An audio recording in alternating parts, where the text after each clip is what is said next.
Bueno, buenos días, buenas tardes, buenas noches, dependiendo de cuándo estén viendo esto. Hoy nos encontramos en una nueva jornada del ciclo en conmemoración a los 100 años del Partido Comunista Italiano, de parte del Programa de Estudios Sociales y Políticos entre Italia y Argentina, de la Universidad de Buenos Aires. Mi nombre es Mauricio Comesaña y hoy les voy a contar sobre el contexto internacional del caso Moro. El caso Moro consiste en el secuestro y asesinato del eminente político y secretario de la Democracia Cristiana, Aldo Moro, a manos de las organización Brigadas Rojas entre marzo y mayo de 1978, un período en el que las Brigadas Rojas negociarían con el Estado italiano. Como pago de rescate pedían la liberación de prisioneros que formaron parte de las brigadas. En el caso de que no se accediera, los secuestradores ejecutarían a Moro, que fue lo que finalmente sucedió. Moro era el principal promotor desde Democracia Cristiana para conformar un gobierno de coalición con el Partido Comunista Italiano y el Partido Socialista, lo que era conocido como el compromiso histórico. Se lo denominaba así no solo porque sería un hito, una unión entre partidos de ideas tan opuestas, sino porque la misma situación política y social de Italia era histórica. Esta reclamaba un gobierno con apoyo multitudinario para ser navegada. Sin embargo, como veremos adelante, Moro tenía sus opositores, quienes no querían que esa unión entre el PCI y Democracia Cristiana se diera en el gobierno. Es casual que justo el día donde se firmaría en el Parlamento una nueva confirmación del gobierno de coalición, Moro no llegaría a estar presente, dado que sería secuestrado esa mañana por las Brigadas Rojas. El proceso de negociación del caso Moro se desenvolvería en un marco global que contaría con la participación de distintos actores que tendrían extrema relevancia a la hora de determinar el resultado de la interacción entre el Estado y las Brigadas Rojas. Sobre ese mismo entorno internacional y sus actores es que hablaremos hoy. Como introducción a este contexto internacional, podemos empezar hablando de un contexto general del caso Moro. Al ser un suceso del año 1978, este claramente se puede enmarcar dentro de la década de los 70, un marco internacional en plena Guerra Fría, donde el mundo se encuentra entre dos polos. Por un lado, el bloque de la OTAN, representativo del sistema de economía de mercado y la democracia liberal, liderado por Estados Unidos, y por el otro se encontraban los estados firmantes del Pacto de Varsovia, más conocidos como el bloque soviético, representantes del sistema comunista y de una economía centralmente planificada. Los principales conflictos bélicos que cristalizarían esa Guerra Fría en la década de los 70 serían tanto la Guerra de Vietnam como el conflicto palestino-israelí. Ambos serían nodos centrales de las relaciones diplomáticas de la década, por lo que sus consecuencias tendrían grandes implicancias en el marco de la negociación para la liberación de Moro. Para tener una mayor precisión a la hora de discutir el contexto internacional, en esta presentación haremos foco principalmente en los actores que son nombrados por el mismo Moro en sus cartas escritas durante su cautiverio. Los actores de carácter internacional nombrados por el político democristiano se concentran principalmente en la primera de ellas, que sería escrita al ministro del Interior y su amigo Francesco Cossiga. En esta, Moro hace mención de Israel y Alemania como excepciones a una regla general entre los estados que tendrían tendencia a cooperar con los secuestradores, a lo que, a modo de ejemplo, presentaría el caso de la diplomacia entre Pinochet y Brezhnev, que culminaría en el primer y único intercambio de prisioneros exitoso entre un régimen capitalista y uno comunista durante toda la Guerra Fría. De esta manera, Moro apelaba a que se pudiera repetir ese carácter de diplomacia en la negociación para su liberación. En esta misma carta, Moro también menciona a la Santa Sede como un posible mediador para el intercambio con las Brigadas Rojas. Luego, en otra carta que Moro se refiere a actores del marco global, es en una hecha en reacción a las declaraciones de Emilio Taviani, quien habría desestimado las palabras de Moro en cartas anteriores, donde éste apela a que sus amigos, Guy y Taviani, confirmen y apoyen su perspectiva favorable a la negociación con las Brigadas Rojas. Para sorpresa de Moro, ambos saldrían a declarar que este no sería el mismo de siempre, que tales afirmaciones solo serían capaces de un Aldo Moro manipulado por sus secuestradores o bajo el efecto de sustancias. A partir de allí es que Moro envía una carta a los periódicos en reacción a las declaraciones de Taviani, donde Moro reniegaría de la actitud de este, señalando posibles razones para tal desprecio y falta de honestidad. En su reacción, sugiere una posible influencia de los Estados Unidos o los alemanes sobre las declaraciones de su amigo. Esto sería probable, dado que él mismo habría desempeñado por años el cargo de ministro de Defensa y del Interior, teniendo bajo su mando al Servicio de Inteligencia italiano, donde, como veremos más adelante, se consolidaría un gran vínculo con Alemania Occidental y Estados Unidos, probando que Moro diría la verdad. Uno de los principales autores, uno de los principales actores en este marco, que también es Europa, que también es el escenario más específico donde se desarrolla el caso Moro. Para comenzar con un paneo general de la situación europea, podemos hablar de su contexto económico, que llegada la década de los 70 se encontraba en un momento donde ya se veía y era incuestionable su progreso. Se puede pensar en ello como un resultado de la ayuda estadounidense y de la formación de la Comunidad Económica Europea, un antecedente de la Unión Europea, que fomentaría un amplio desarrollo del mercado interno, cosa que sería particularmente explotada por Italia y sus industrias que se localizaban en el norte del país. Así, Europa era ya una sociedad de consumo, con niveles de vida muy similares a los de Estados Unidos, pero que en la misma década de los 70, a partir de la crisis del petróleo de 1973, encontraría un estancamiento profundo que tendría consecuencias políticas. La esfera política de Europa Occidental estaba fundamentalmente alineada a la OTAN, siendo los principales integrantes de esta Francia, Inglaterra, Alemania Occidental y, por supuesto, Italia. El suelo europeo era hasta los 70 un lugar de convivencia entre democracias y regímenes autoritarios, como eran la España franquista, el régimen de Salazar en Portugal y la dictadura de los coroneles en Grecia, los cuales todos llegarían a una transición democrática a partir de 1975. Haciendo referencia al contexto social europeo, podemos hablar de un momento de ebullición, consecuente a lo que fue el Mayo francés de 1968, movimiento que se expandiría por toda Europa en protesta contra el sistema capitalista, el imperialismo, tomando como protagonistas a los jóvenes universitarios y los obreros que serían acogidos por los partidos comunistas de cada país. Este contexto de revuelta social desencadenaría el surgimiento de organizaciones de protesta que, como describe el historiador Mateo Re, luego tendrían un proceso de radicalización que culminaría en el desarrollo de la actividad terrorista en Europa. Así, los países europeos pasarían a ser un escenario de violencia extremista tanto de carácter internacional como por parte de organizaciones locales.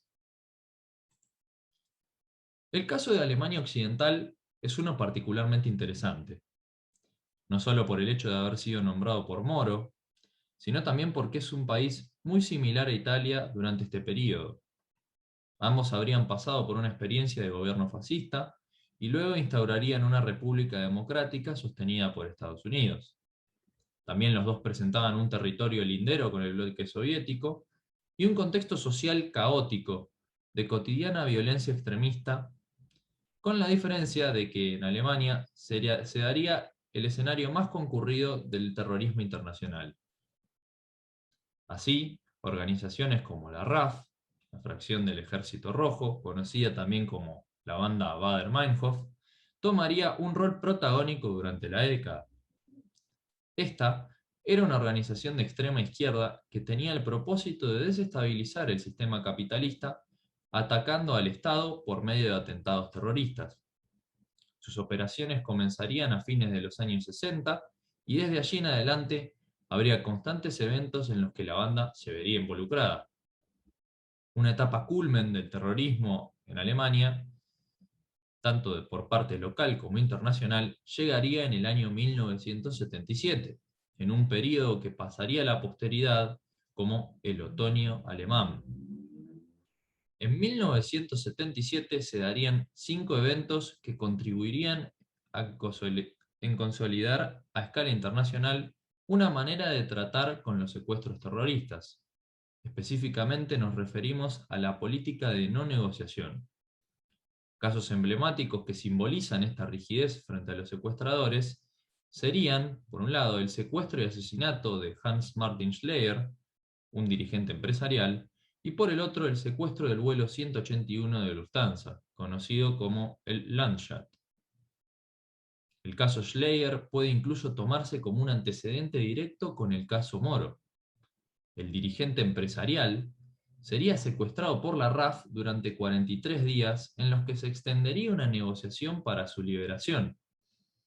A cambio de ella, se reclamaba la excarcelación de miembros de la RAF, configurando así una situación idéntica a la que se daría entre el Estado italiano y las Brigadas Rojas.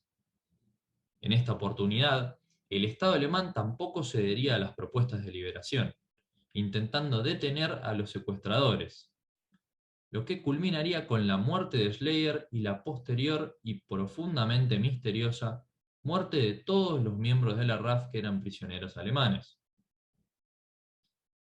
En mediados de octubre del mismo año tomaría lugar el secuestro del vuelo número 181 de Lufthansa, efectuado por el Frente Popular para la Liberación de Palestina, o FPLP, donde se reclamaría por la liberación de detenidos palestinos y de la RAF, a lo que también se respondería de manera hostil por parte del Estado, lanzando una operación militar de rescate que en este caso sería un éxito. Ambos casos son el reflejo y un antecedente de una actitud que se vería en el Estado italiano al negociar durante esos primeros meses del año 1978. Se puede referir a precursores de esa actitud del Estado alemán en los eventos de secuestro internacionales como la Operación Entebbe de 1976 y el caso de secuestro de la Embajada alemana en Estocolmo, el cual es mencionado en las cartas de Moro, donde ambos llevarían a un giro en la manera de tratar con las organizaciones extremistas. De Alemania también es digno mencionar a uno de sus ciudadanos, Kurt Waldheim, quien llegaría a ser secretario general de la ONU durante la década. Esto indicaría una relevante preponderancia de los asuntos alemanes en la agenda internacional. Entre otras cosas, Waldheim presidiría las sesiones de 1977, en donde se llegaría a una resolución sobre recomendaciones a los estados para el trato en caso de toma de rehenes, que serían normativas a la hora de tratar con casos posteriores, como el de Moro. El mismo Waldheim habría conocido y tratado estrechamente con Aldo Moro durante su ejercicio del cargo de ministro de Asuntos Exteriores, y sería quien representaría a la ONU durante su secuestro. Llegado el momento, Waldheim tomaría una actitud de rigidez. En una de sus declaraciones públicas, solo apelaría a la humanidad de las Brigadas Rojas para la liberación de Moro, dejando así muy poco margen para la negociación.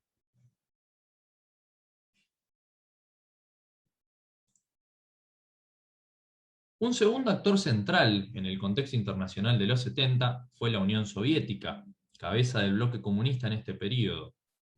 Como es de esperarse, influirían en la esfera mundial promoviendo el comunismo tanto en forma de apoyo a causas bélicas como con la difusión de ideas, capacitaciones y el financiamiento de organizaciones como los partidos comunistas del mundo. Un caso relevante fue el del Partido Comunista Italiano, que ya contando con una posición estratégica, también sería el partido comunista más grande de toda Europa. Y es por ello que recibiría el mayor financiamiento por parte de los soviéticos. Como retrata Richard Drake en referencia a los escritos de Riva y Cervetti, el financiamiento se daría desde los inicios del Pichí, siendo iniciado por Lenin a sus fieles seguidores Gramsci y Bordiga, y luego continuado por Stalin y Togliatti, permitiendo la subsistencia del Partido Comunista durante el régimen de Mussolini y también propulsando su posterior resurgimiento. A partir de los 50, la financiación sería formalizada a través del Fondo Sindical de Asistencia a las Organizaciones de Trabajadores de la Izquierda en Occidente, con la que Stalin pretendía obtener obediencia absoluta, previniendo movimientos hacia una izquierda autonomista de los soviéticos. Un golpe claro contra esa pretendida autonomía fue la invasión a Checoslovaquia de 1968 y el consecuente lanzamiento de la doctrina Brezhnev. En esta se afirmaría la soberanía limitada de todos los regímenes comunistas, que, en caso de verse amenazados a los ojos rusos, serían intervenidos. Este evento marcaría un punto de quiebre para todos los partidos comunistas del mundo, especialmente el italiano, en donde las esperanzas de una mayor independencia serían deshechas a menos que se tomara distancia de la Unión Soviética. Ya en la década de 1970, ya en la década de los 70, la relación entre la Unión Soviética y el Partido Comunista Italiano se daría por medio de Enrico Berlinguer, quien, al tener un financiamiento menos generoso por parte de Brezhnev y sumado a nuevas leyes italianas que dictaminaban el financiamiento de los partidos, se inclinaría por una política de autonomía. Si bien seguiría cooperando con operaciones encubiertas, como en la formación y entrenamiento de comunistas por parte de la KGB, haría un giro del partido hacia la sociedad de masas, abrazando el pluralismo y la democracia. Así, se abriría un espacio en la política para organizaciones extraparlamentarias, como sería el caso de Brigadas Rojas, quienes recogerían el apoyo de los comunistas más tradicionales. Las Brigadas Rojas también tenían un nexo con la Unión Soviética. Según Leonardo Yaya en su informe al Parlamento por el caso Moro, camadas de jóvenes italianos atenderían un entrenamiento guerrillero en Checoslovaquia, a lo que se supone que luego podrían haber formado parte de organizaciones como Brigadas Rojas. Esto también sería aludido por Valerio Riva, sugiriendo la existencia de una Gladio Roja. Una referencia a la Unión Soviética en las cartas de Moro se da en la mención al caso de negociación favorable entre Leonid Brezhnev y el dictador chileno Augusto Pinochet. Con ella se lograría el único intercambio internacional de prisioneros durante toda la Guerra Fría entre un régimen socialista y uno capitalista. Como señala Ulga Ulianova, es uno de los momentos donde más se enaltece la universalidad de los derechos humanos. La negociación se extendería entre 1974 hasta 1976, donde finalmente se concretaría el intercambio entre integrantes del Partido Comunista Chileno por una de las figuras del movimiento disidente soviético, Vladimir Bukovsky. La diplomacia sería mediada por Estados Unidos, consolidando lo que quedaría como un símbolo de paz en medio de la Guerra Fría, al cual el mismo Moro apelaría en sus cartas.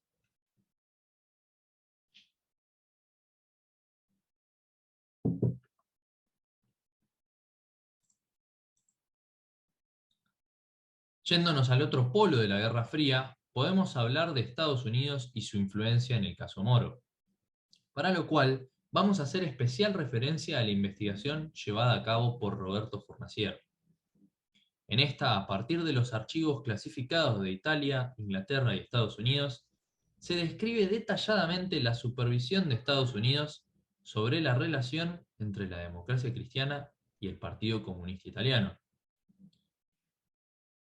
Pero para ponernos en un contexto más amplio de los 70 estadounidenses, podemos comenzar con la presidencia de Nixon en el año 1969, quien designaría a Henry Kissinger como su secretario de Asuntos de Estado.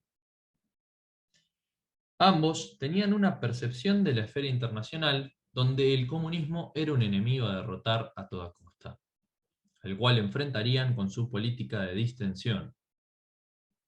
Durante su mandato les les correspondería manejar lo que serían los últimos años de la Guerra de Vietnam, que sería recordada como el único gran fracaso bélico de la historia de Estados Unidos.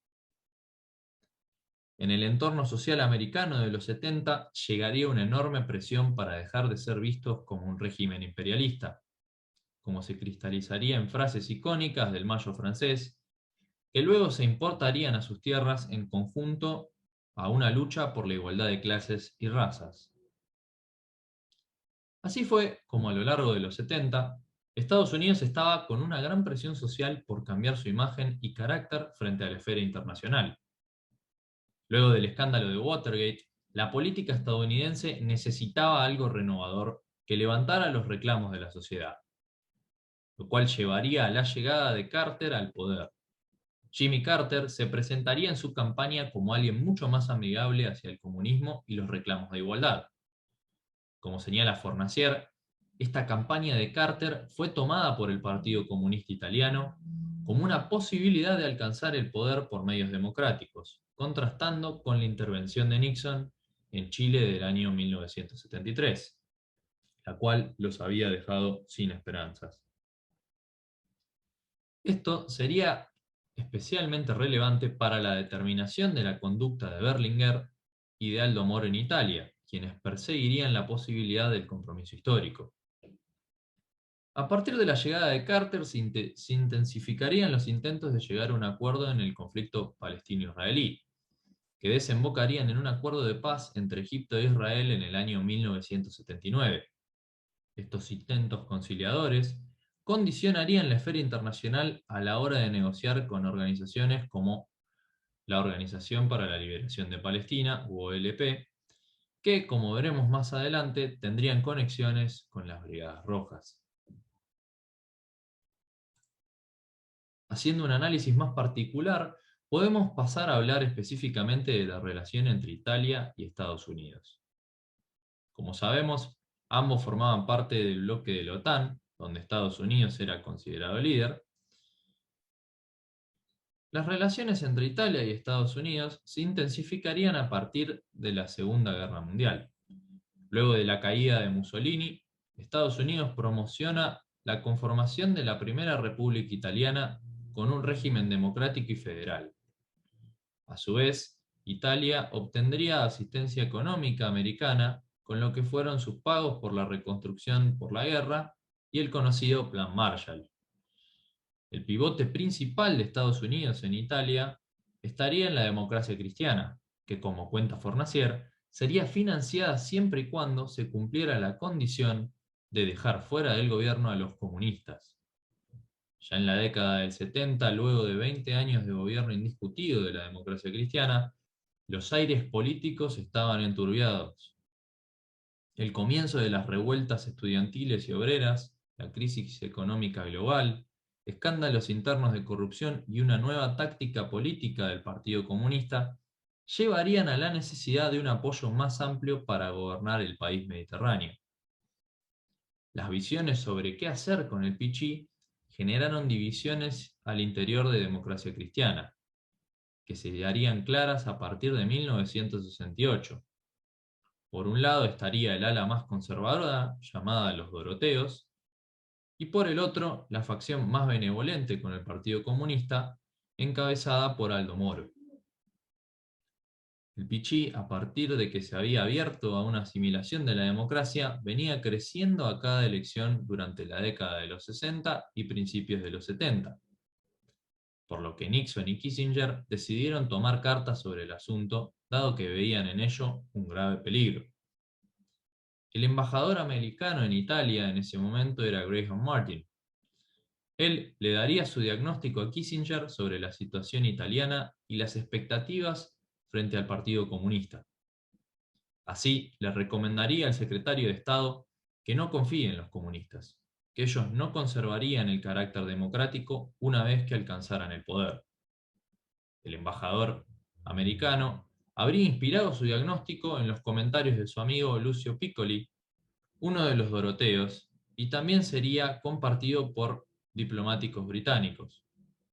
Esto llevaría a la consolidación de una política excluyente al Pichí del gobierno, garantizando un apoyo total a la democracia cristiana, especialmente a sus filas conservadoras. La política internacional estaba cambiando.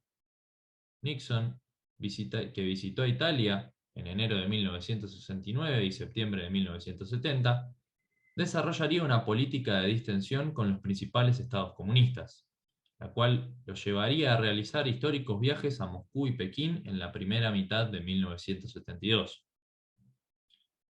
Pero esto no haría que Washington se abriera a las ideas comunistas, dejando compartir el poder en gobiernos de la OTAN como el de Roma. En marzo de 1971, Robert D. Murphy, ex embajador de Estados Unidos, enviaría a Kissinger un documento sobre la situación italiana. Este documento, que Murphy admitió haber recibido de un amigo italiano, Luca Danieli, ex embajador italiano, sería completamente negativo en su opinión de Moro, describiéndolo con sus palabras como un tipo astuto que busca la finlandización de Italia, o un peón de la izquierda italiana.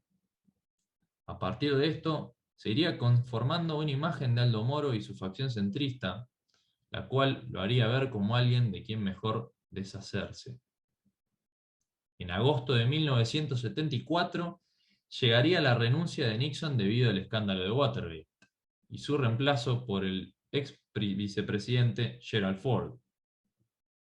Sin embargo, la política exterior de Estados Unidos no cambiaría. Mientras mantenía la detente con Moscú, Washington continuó oponiéndose a cualquier apertura al Partido Comunista Italiano. Estaba feliz de tratar con demócratas cristianos conservadores como primeros ministros en Roma, más allá de lo corruptos que estos fueran.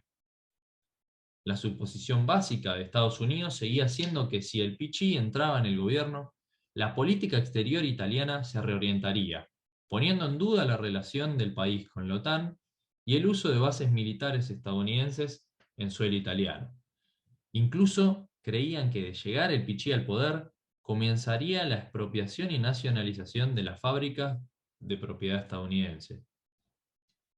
Kissinger, como se desprende de su correspondencia diplomática, consideraba al Partido Comunista Italiano un enemigo a destruir, y nunca un socio legítimo con credenciales democráticas.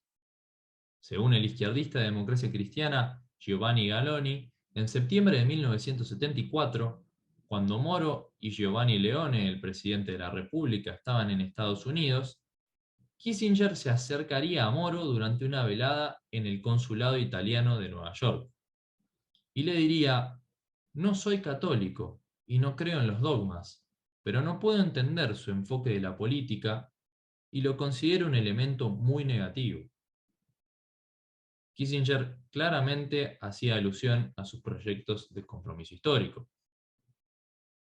Durante la visita, la amenaza comunista estuvo en el centro de la discusión, y Ford insistiría en que, si la OTAN ha de ser fuerte, no podrían permitir que los comunistas participaran en la vida política de ningún miembro.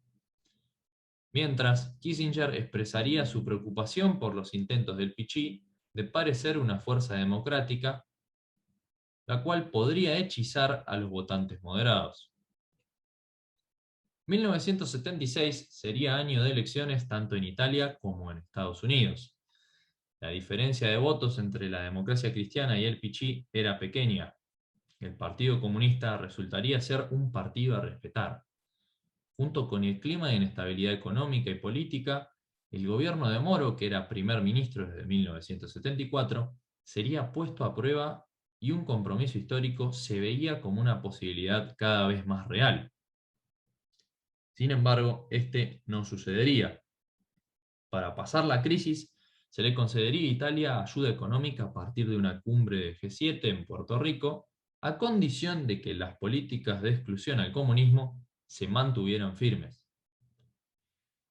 Carter, en sus declaraciones de campaña sobre Italia, opinaba que debía apoyarse a las fuerzas democráticas italianas y que no debía cerrarse la puerta a una posible amistad con los comunistas italianos. Sería a partir de estas declaraciones que se configuraría una imagen de Carter como quien iba a venir a cambiar la política internacional estadounidense. Se creía que de firme oposición con los comunistas italianos se pasaría a una política de benevolente indiferencia.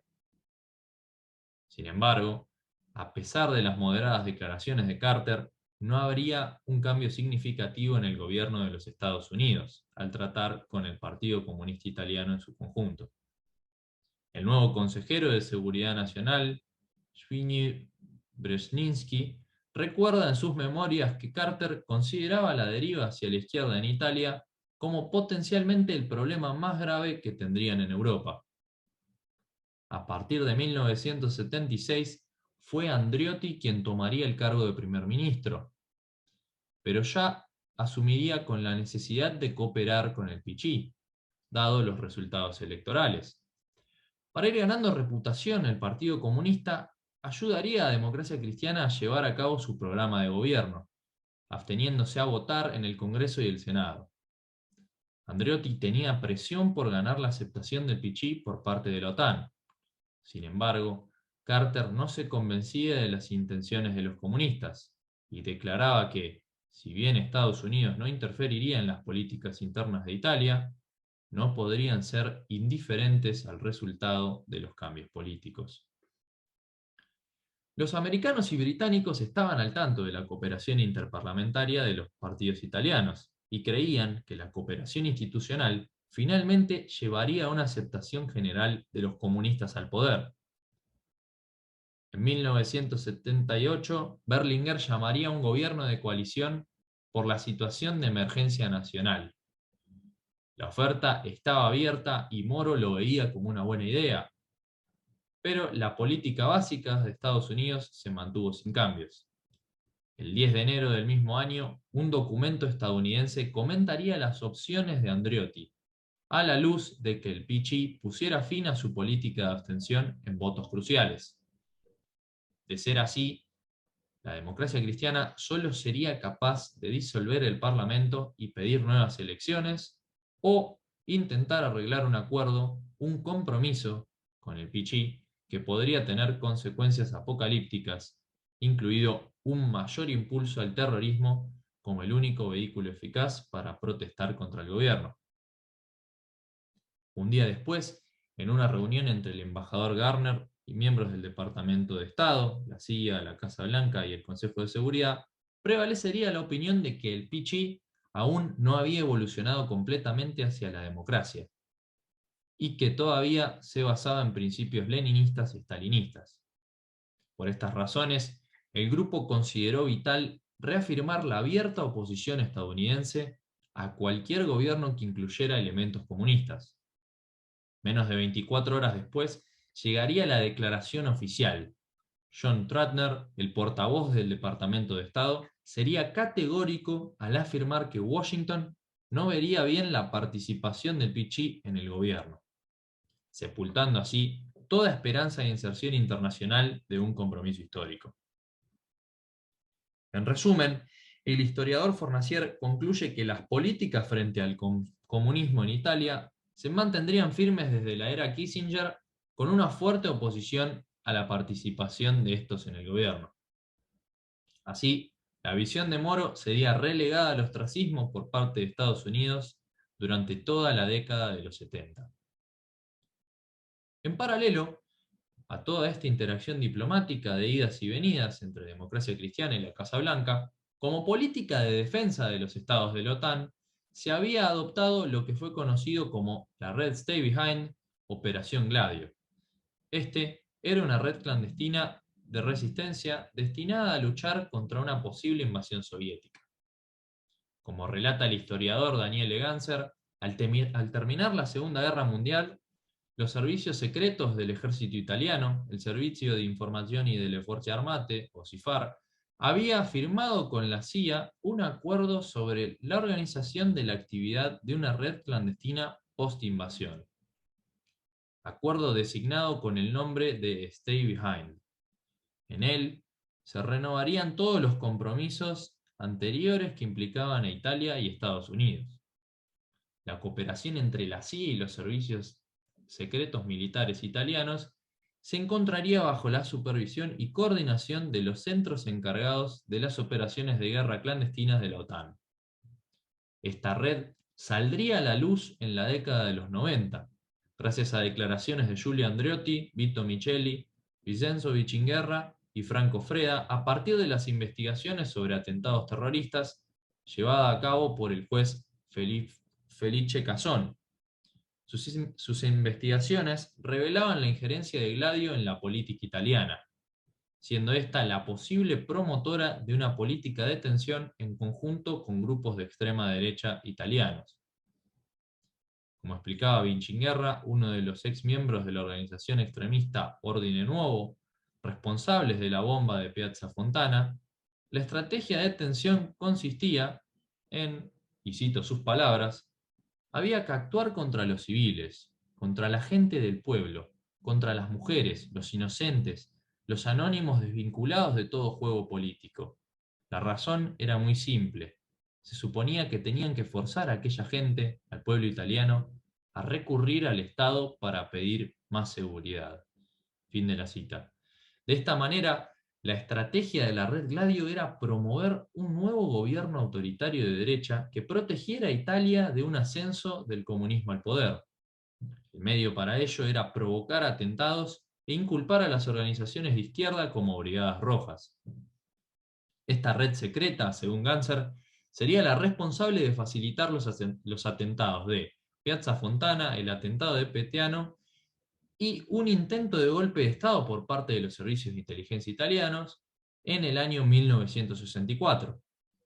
De esta manera podemos entender la gran presión que había por parte de los Estados Unidos en el contexto italiano, tanto en la política dentro de Democracia Cristiana como en la defensa y los servicios de inteligencia, lo cual llevaría a sospechar una injerencia de los americanos en la posición firme frente a la liberación de Moro, o incluso una promoción de la eliminación de este para prevenir el ascenso del comunismo al gobierno italiano. Esta misma sospecha sería revelada por Moro en su carta a Taviani.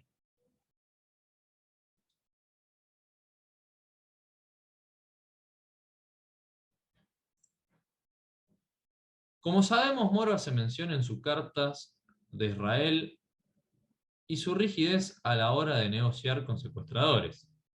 Para entender por qué esto sucede es necesario situar a Israel en el momento de los 70. En aquel momento Israel se encontraba en una situación de plena guerra con los árabes, en la que las tomas de rehenes y los atentados se harían algo cotidiano desde 1967. Esta evolución de los ataques entre los panarabistas e Israel es lo que llevaría a una configuración de carácter bélico frente a toda toma de rehenes por parte de las organizaciones y estados palestinos. Esta serie de eventos llevaría a una vinculación entre Europa y el conflicto palestino-israelí, donde los atentados terroristas palestinos darían un salto a la escala internacional. A fines de la década de los 60, se daría el primero de los atentados por parte del Frente Popular para la Liberación de Palestina, que fue el ataque al vuelo 426 de El Al, la aerolínea de bandera israelí. El vuelo llevaba a ciudadanos israelíes, por lo que se buscaba secuestrarlos para negociar por la liberación de prisioneros árabes. La operación sería un éxito y al ver sus resultados favorables, los palestinos comenzarían una serie de atentados y secuestros de aviones que llevarían una escala de la violencia y una pérdida de la confianza en la vía de la negociación. Algunos casos emblemáticos de secuestros serían el caso de Dawson's Field, la masacre de Múnich de 1972 y la operación Entebbe. El caso de Dawson's Field de 1970, en el que la FPLP secuestraría 4 aviones llevándolos a Jordania con motivo de la liberación de prisioneros palestinos encarcelados en Suiza. Estos habrían sido detenidos un año atrás debido al ataque al vuelo 432 de El Al. El conflicto de Dawson's Field terminaría con negociaciones entre los estados y una guerra civil en Jordania entre el Frente Popular para la Liberación de Palestina y el rey Hussein de Jordania. Esta guerra sería recordada como Septiembre Negro y daría surgimiento a una mayor radicalización del conflicto y de nuevas organizaciones terroristas. Ni Israel ni Estados Unidos habrían querido negociar durante el secuestro. Sin embargo, sus ciudadanos serían liberados al estallar la guerra. En cambio, los británicos sí habrían querido negociar, entregando a 3 de los prisioneros palestinos en Suiza y a una de las secuestradoras que había sido capturada. El segundo caso de terrorismo a nivel internacional que ligaría a Alemania e Israel sería el de la masacre de Múnich en 1972. Miembros de Septiembre Negro, una organización panarabista surgida a partir del suceso de Jordania, secuestraría a deportistas olímpicos israelíes durante los Juegos en Múnich. Los secuestradores pedirían a cambio la liberación de 234 prisioneros palestinos en Israel y de 2 de los principales miembros de la RAF, demostrando así una relación de camaradería entre ambas organizaciones. Por parte de Israel, la política era no negociar con los secuestradores, mientras los alemanes pensaban ofrecer dinero a cambio. Pero los secuestradores rechazarían esta oferta. Terminarían así coordinando un intercambio de rehenes con la policía alemana, lo que circunstancialmente se daría un malentendido. Uno de los policías abriría fuego, desencadenando una masacre en donde todos los rehenes morirían junto con los policías y algunos secuestradores. El resto de los terroristas quedarían detenidos y entre ellos se hallaría Lutif Afif, por quien 2 meses más tarde se haría el secuestro al vuelo 615 de Lufthansa con el propósito de liberarlo. Luego de la masacre de Múnich, Alemania tenía miedo de meterse en medio del conflicto árabe-israelí, por lo que no sabía qué hacer con sus prisioneros palestinos. Podía dejarlos en sus cárceles, devolverlos a los árabes o entregarlos a la justicia israelí. Sin embargo, su incómoda indecisión duraría poco, dado que en octubre de 1972 se secuestraría el vuelo 615 de Lufthansa, con el propósito de liberar a los prisioneros palestinos. El gobierno alemán negociaría con ellos y entregaría a los prisioneros, lo cual no sería nada feliz para Israel, quien condenaría totalmente la negociación. Esto haría que en su operación militar, Ira de Dios, Israel tuviera como uno de sus principales objetivos capturar y o asesinar a los palestinos culpables de la masacre de Múnich. Por otro lado, los alemanes se veían contentos con su negociación pacífica, que creían que les evitaría nuevos atentados terroristas árabes en su territorio. En este sentido, se cree, como fue sospechado por los israelitas, que quizás los alemanes habrían arreglado por detrás hacer un falso secuestro al vuelo 615, que casualmente llevaba solo 13 pasajeros. A cambio de la liberación de los palestinos, los alemanes podrían mejorar sus relaciones con el mundo árabe. El tercer atentado terrorista palestino importante en la evolución del carácter de las negociaciones llegaría el 27 de junio de 1976. El secuestro a otro avión de Lufthansa por integrantes de la FPLP e integrantes de las células revolucionarias alemanas que desviarían el avión hacia el aeropuerto de Entebbe, Uganda. El grupo de captores exigiría la liberación de 40 palestinos detenidos en Israel y en otros 13 encarcelados en Kenia, Francia, Suiza y Alemania Occidental. Amenazarían con que, si sus demandas no se hacían efectivas, empezarían a matar rehenes israelíes y o judíos el 1 de julio siguiente. Se intentarían vías de negociación por medio de Estados Unidos. Sin embargo, en paralelo, la inteligencia israelí planeaba una operación de rescate, la Operación Entebbe, la cual sería un completo éxito. Esta operación exitosa sería la primera en el mundo que quizás daría motivos para ser más inflexibles con el terrorismo internacional. Así, se tomaría una actitud similar en las posteriores situaciones de toma de rehenes internacionales. Un ejemplo se daría en Alemania durante 1977, específicamente en el secuestro conocido como Landshut, del cual ya hemos hablado. En resumen, toda esta evolución hacia una postura más hostil a la negociación con secuestradores por parte de la OTAN podría ser influida por la experiencia israelita, quien, recordemos, era uno de los principales aliados de Estados Unidos. Otro motivo de por qué agregar a Medio Oriente al mapa de la influencia sobre el caso Moro puede ser dado por los desarrollos de la revista inteligencia italiana Gnosis, quienes explican cómo las organizaciones extremistas locales, como Brigadas Rojas, tendrían una conexión con una red de terrorismo internacional, conocida como la Red Hyperion. Esta red, si bien consolidaría su actividad a partir de los años 80, habría indicios de su existencia a partir del año 1977. En ella participarían organizaciones como la OLP, la RAF, el IRA, el ETA y las Brigadas Rojas. Su nombre se debía a su punto de reunión, que era el Instituto de Lenguas Hyperion en Francia, en donde intentarían planear estrategias en conjunto con el objetivo de desarticular a la OTAN y las democracias occidentales. Es concretamente a partir de septiembre de 1978 que las Brigadas Rojas comenzarían a involucrarse activamente con Mario Moretti coordinando las operaciones. Lo cual parecería raro porque sería muy casual que justo meses después del secuestro y asesinato de Moro, el mismo Moretti es quien se acercaría a esta red para hacer contra a la OTAN. ¿No sería posible que Moro le contara lo que sucedía con la Operación Gladio y Moretti pensara en la necesidad de una unidad entre los terroristas? Los contactos que se dan a partir de 1978 son a través de esta red con la Organización para la Liberación de Palestina, quien a cambio de la entrega de armamento estaba interesada en que las Brigadas Rojas promovieran ataques contra objetivos israelitas en Italia. Un dato relevante es que se presupone una coordinación soviética detrás de las operaciones de la Red Hyperion, dado que la mayoría de sus integrantes abrazaban una ideología marxista-leninista. Esta hipótesis se pondera a partir de escritos de integrantes de las Brigadas Rojas que se encontrarían al ser detenidos.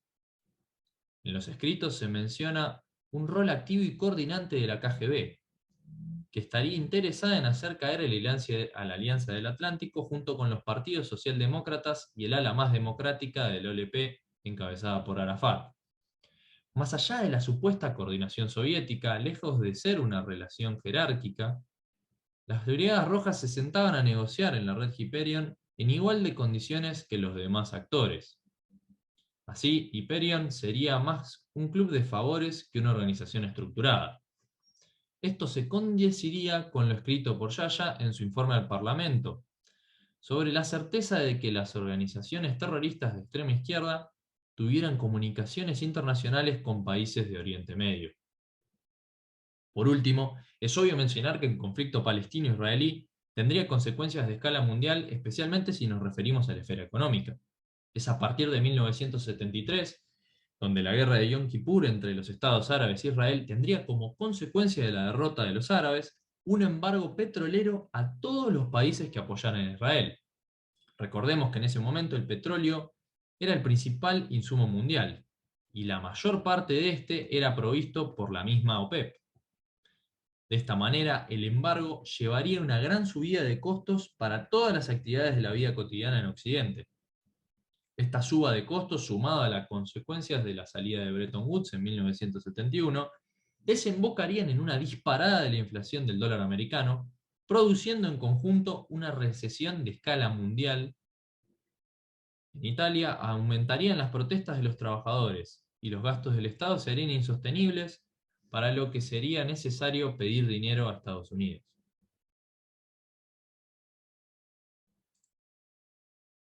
Pasando al último actor mencionado en las cartas por Moro, nos referiremos al Estado del Vaticano, que en la década de los 70 estaría con el Papa Pablo VI a su cabeza. En la carta, como ya sabemos, Moro se refiere a la Santa Sede como la posible mediadora para la negociación por su libertad. Podemos pensar que Moro esperaba una gran lucha por su vida por parte de sus amigos, el cardenal Poletti y el mismo Pablo VI. Pero, lamentablemente, Moro se encontraría con una actitud de rigidez a la negociación.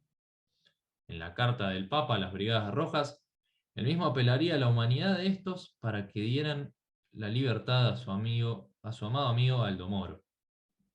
El mismo Moro haría notar su desagrado con la oposición de la Santa Sede en una de sus últimas cartas a su mujer, escritas entre el 27 y el 30 de abril. ¿Por qué habrían de fallarle de tal manera a sus amigos, quienes priorizarían tanto un Estado sin doblez? Las razones podrían explicarse situando el entorno en el que se encontraba el Vaticano en aquel momento. La Iglesia durante la década de los 60, con el pontificado de Juan XXIII, dejaría de lado su faceta política y pasaría a concentrarse en su misión pastoral, dando inicio al Concilio Vaticano II, que se extendería desde 1962 hasta 1965. Este consistiría en una reunión con todos los obispos del mundo para dirimir materias de doctrina y moral ligadas a la religión. Específicamente en el Concilio Vaticano II, se discutiría qué es la misma Iglesia y cuál es su relación con el mundo, particularmente el mundo moderno.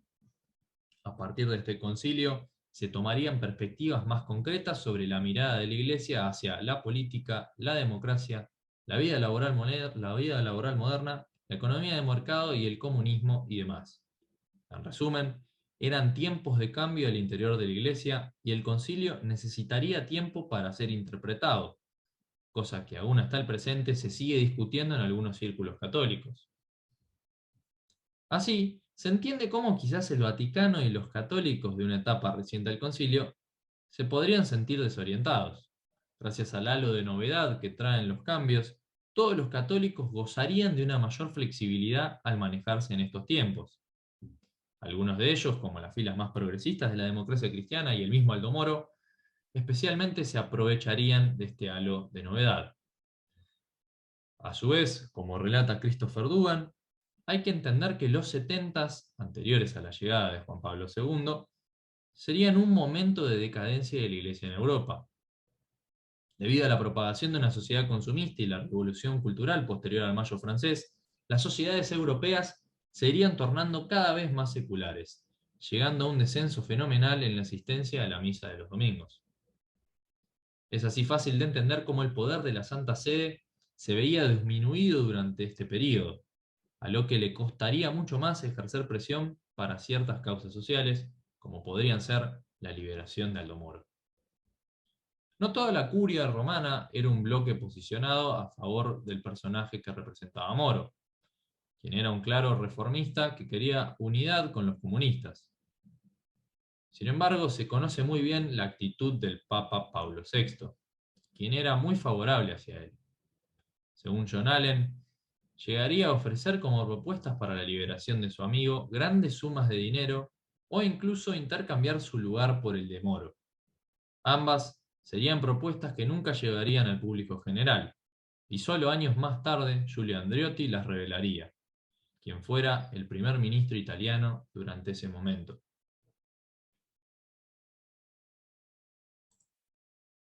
Finalmente, como un repaso general, nos podemos referir a los actores locales en Italia donde esos contactos internacionales se dieron. Como ya mencionamos, la democracia cristiana sería el pivote en Italia de Estados Unidos. Por medio de su apoyo al partido, Estados Unidos esperaba evitar que el comunismo llegase al poder. A partir de 1968, los principales nexos se darían con el ala conservadora del partido, conocidos como los Doroteos. Algunos representantes ejemplares de ellos serían Mariano Rumor, Giulio Andreotti y Emilio Colombo. Por otra parte, estaría el ala más reformista del partido encabezada por Moro, quien buscaba un gobierno de coalición con los socialistas y el PCI. Luego tenemos a las organizaciones extremistas de derecha, como Propaganda Due y Ordine Nuevo, entre otras, que, según Ganser, junto con el CID, serían los puntos de ligadura con la inteligencia estadounidense y la OTAN. En conjunto, coordinarían todo el programa de la Operación Gladio en Italia y se ocuparían del trabajo sucio para mantener a los comunistas a raya del gobierno. Por otra parte, tenemos al Partido Comunista Italiano con Enrico Berlinguer a su cabeza. En su mandato se promovería una llegada al poder de manera más democrática, dejando así de lado una ideología leninista ortodoxa, pero tampoco permitiría descuidar su relación con la Unión Soviética, de quien necesitaba financiamiento.